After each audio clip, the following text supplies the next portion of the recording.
Welcome back to Key Messianic Prophecies, a podcast brought to you by Teleios, a private 501c3 nonprofit foundation dedicated to the research and accurate teaching of the Bible, founded by Bill and Jeanette Stewart. My name is Cole Burgett, and I will be your host for this episode, where we will cover the prophecy found in Genesis 49, verses 8 through 12, discussing the Lion of Judah. So to begin, let's make sure we have our context. In Genesis 49, we are dealing with Jacob, the son of Isaac, the grandson of Abraham. Jacob is on his deathbed, and he is handing out his final blessings to his 12 sons. Now, the sons are arranged here in order of birth, which is nothing unusual. However, when Jacob gets to Judah, who has played a very significant role in certain events up to this point in the story, Jacob says some pretty interesting things, and that's what this episode is going to look at. Here are the verses of interest. As for you, Judah, your brothers shall praise you. Your hand shall be on the neck of your enemies. Your father's sons shall bow down to you. Judah is a lion's cub. From the prey, my son, you have gone up. He crouches, he lies down as a lion, and as a lion, who dares to stir him up? The scepter will not depart from Judah, nor the ruler's staff from between his feet, until Shiloh comes, and to him shall be the obedience of the peoples. He ties his foal to the vine, and his donkey's colt to the choice vine. He washes his garments in wine, and his robes in the blood of grapes. His eyes are dull from wine, and his teeth white from milk. Now, we'll want to remember that the entire book of Genesis moves to track the seed of the woman from Genesis 3:15. And we track that promise through Jacob, who has 12 sons.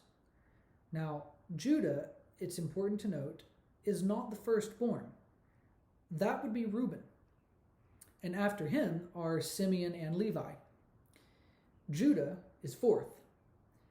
But notice as Jacob goes down the list of his 12 sons, he notes their flaws. Specifically, he notes their disdain for the significance of the seed. He notes how all three of them forfeit their claim to the seed. But when we get to Judah, we see something different. And this is in keeping with Judah's character arc throughout the rest of Genesis. Remember, it's Judah who actually has a change of heart.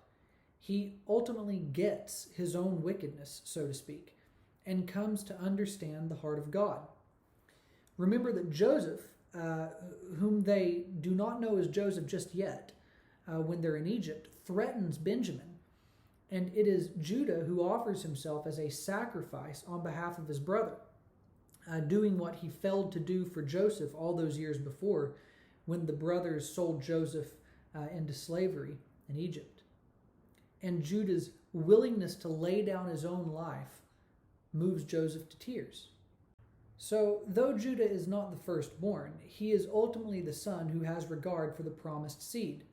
This is the purpose of that really bizarre account in Genesis 38, where Judah really fouls up with regard to his daughter-in-law, Tamar, and she plans to sleep with him, her father-in-law, and she does, so that she might become pregnant. And when her deception is discovered, Judah actually calls her righteous despite her actions, because she understood her own right to the seed, having married into the family.